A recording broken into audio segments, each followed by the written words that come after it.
Got it. So you mentioned earlier that there's a lot of interest today from Americans who are looking Yeah. to. So what is the profile of someone like that? I mean, are they Canadians who, went down in the 90s or 2000s, let's say, and they're looking around them and saying like, I don't recognize this place anymore. I kind of feel homesick and I want to come back, or is it just Americans who are just looking at it saying, I don't like practicing. This is not what I didn't want to get into the world of insurance, and I want to go somewhere where I can actually practice medicine.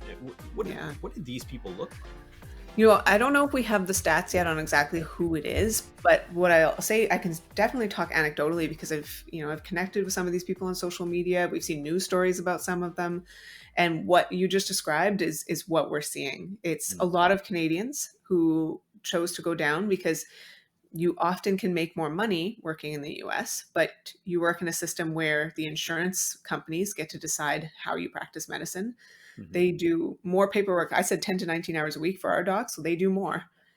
So they also get sued a lot more just because of the way their system works. So you have to be open to the idea that you are likely going to get sued at some point in your career in the US, where in Canada, most of us don't. Still not impossible.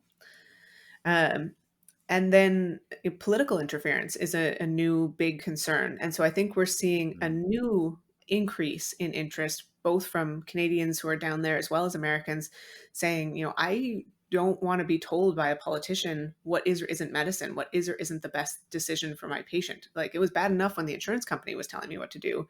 Now politicians are telling me what to do with no medical background, no understanding. And so Yeah. I think that's what we're seeing, an additional spike is, particularly with the push against diversity, equity, and inclusion in the US. There's a lot of physicians who are Black, Indigenous, people of color, women, part of the 2S LGBTQ community, who are also feeling that, is there a safe future for me here? And so seeing a country where, at least in part of the country, speaks the same language, where it has many overlaps in the culture, overlaps in the food, overlaps in how some of the things in our society are structured.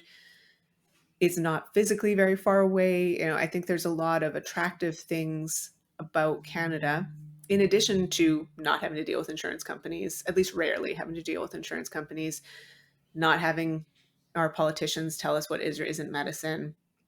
Lots of challenges. We've talked about lots of challenges in the Canadian system, but the biggest thing is we just actually need more doctors. So them coming Yeah. helps solve some of our biggest challenges. Uh, so yeah, some of the examples is we've seen a lot of interest from obstetricians.